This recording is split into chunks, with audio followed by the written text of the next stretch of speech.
Another solo sail for Hansi. Can't get enough of this place. Entering Rockaway Inlet, just past the outfall gate. And I need to do a little sail trimming.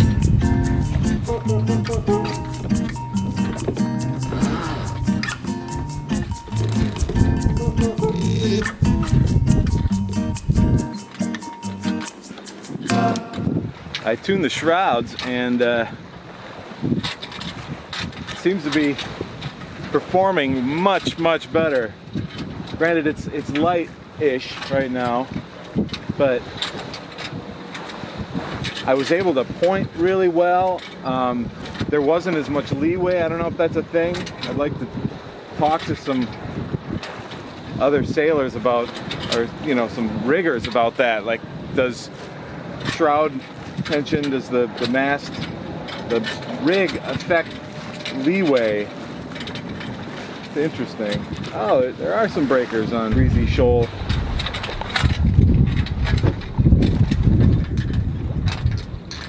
The dunes are beautiful.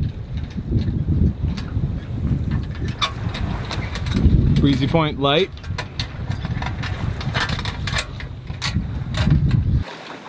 Coming out on a flood. So I've got the wind behind me, fetch all the way from Coney Island. Swells are coming in, the tide is coming in. So it's a little bouncy, but it's actually, it's not horrible. The board is slapping back and forth, but it always does that. I just adore this little boat, as you may have noticed. Oh, man.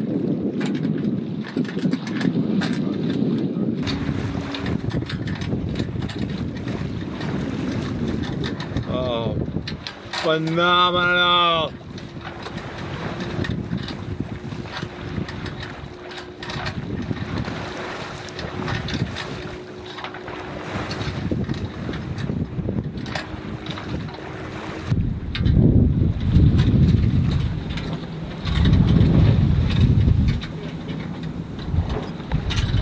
That's Andy. I should have. That's Andy back there in the Parker. I should have got a shot of him as they went by. Man, you can see how the current is really coming in the lower bay right now. Look at how fast that they're just drifting on the current, as are we. It's kind of amazing. The big body of water, how much energy is flowing through this opening here. By the way, unless my calculations are off, yeah, we're in the Atlantic Ocean. This is fun. I have never sailed my own boat. I've sailed in the Atlantic, but I've never sailed Inconceivable on the ocean, and it's kind of like sailing. No, it's really cool. I'm a sentimental cat, so it's pretty awesome. I mean, now I'm seeing the other side of the Rockaways for the first time in Inconceivable. And believe it or not, now I actually have to keep an eye open for whales and fishing boats. They're everywhere.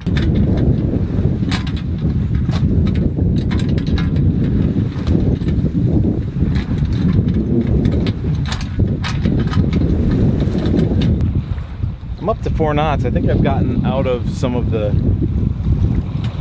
current, the flood into the lower bay. There's probably a lot still, but 4 knots, and it's not blowing that hard. Swell, so cool. I've been in it before, and I've always loved the open ocean swell, that gentle up and down. It's like the ocean breathing. There's something truly magical and a little intimidating about it.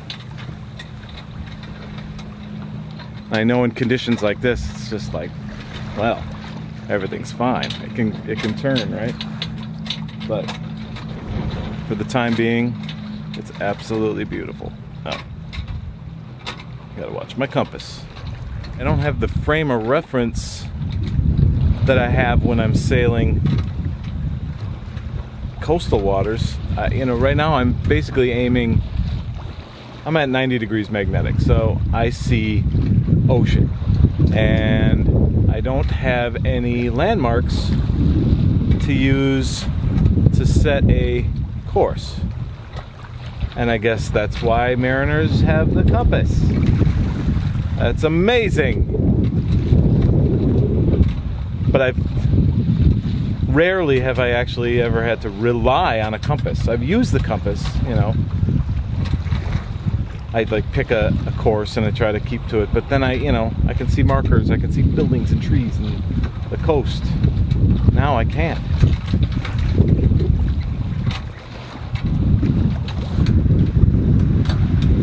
Anyone that's never been sailing, whether you're in the ocean, whether you're inland near a lake, you know, do it. It's so beautiful. It's so glorious. Just the wind is driving me across the water. It's just magic. Unless you're a scientist, then you understand the forces at work. Low pressures and high pressures and all that. Anyway, I think it's time to head home. I'm off somewhere between 130th and 140th in Rockaway. I was hoping to see whales, so it's probably a little bit of a pipe dream because I don't know exactly where they are off of Rockaway, and it's a long beach. So I'm gonna jibe home. Got a little bit of a beat back. The fetch is building now that I'm so far out. So it'll probably be a little messy, but that's okay. This boat tacks really well, and I'm still on the flood, so when I get close to home, it's just gonna suck me in.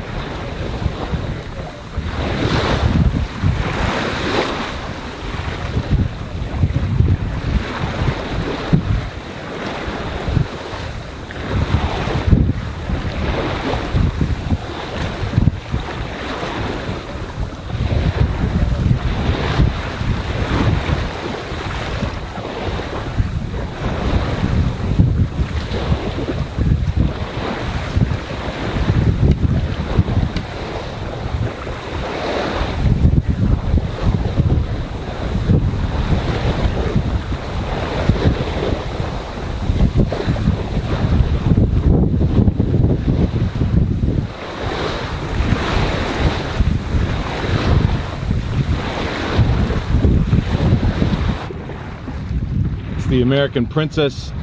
They run whale watching tours out of Rockaway. I think that's Riis Landing in the Rockaways, right across the Gil Hodges Bridge. Just Google whale watching New York City. Yeah, that's the boat. That's pretty neat.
Lynn and I have been thinking about our hurricane plan.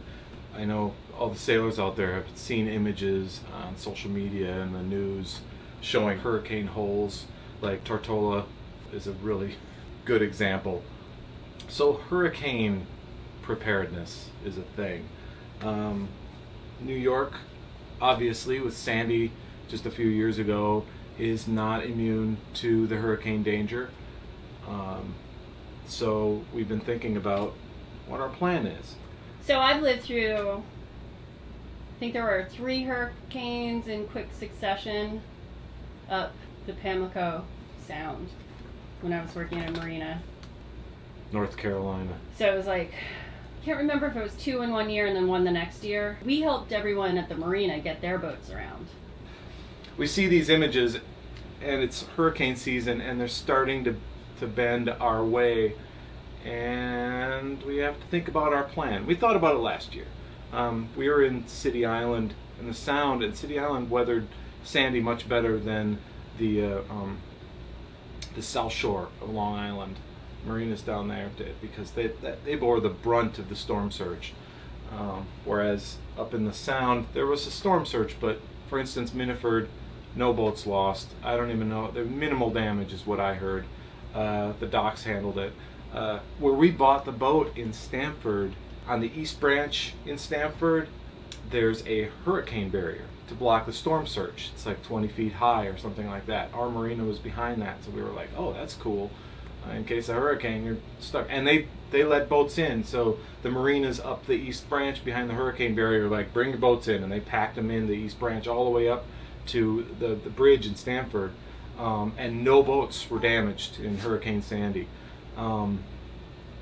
We don't have that in Gateway. Gateway in Rockaway Inlet, I mean, we've got Rockaway Inlet, the Rockaways, which is a barrier island, and then the Atlantic. Cut to the chase, we need a plan. We can't really go up to the Sound, we can't go sail up to Stamford. They're going to be full before we'd even get there anyway. That could even put us in a more vulnerable situation. Right now, of course, it depends on the severity of the storm too. If we're looking at, you know, tropical storm, category 1, we could probably weather it at the dock fairly well. Just double up a few dock lines. That's one option. Finding an inland, you know, little creek somewhere and anchoring, you know, away from other people. Throw several anchors up, even tied to something secure on land. There's lots of different methods for securing your boat to weather a hurricane. Most of them involve multiple anchors, 3 or more, and, you know, like your boat's basically just in a web of lines and road. Tying off, anchoring. The third that we really think is probably one of the best ideas is heading up the Hudson River. Like, go way up the Hudson. The further you are away from the ocean, where the brunt of the storm surge is, the better off you are. Find some safe spot up the river. It's good to have a plan. Everyone should have a plan. This being my first boat, until last year, I never really thought about hurricanes personally. I mean, I did, obviously. I went through Sandy. I lived on the 27th floor of an apartment building on the Upper East Side, and that building was rocking. That's a 50-some story high building. Literally, I took video. I should dig up that video. I was like rocking back and forth. So hurricanes are nothing to mess around with. With a boat, it's the storm surge.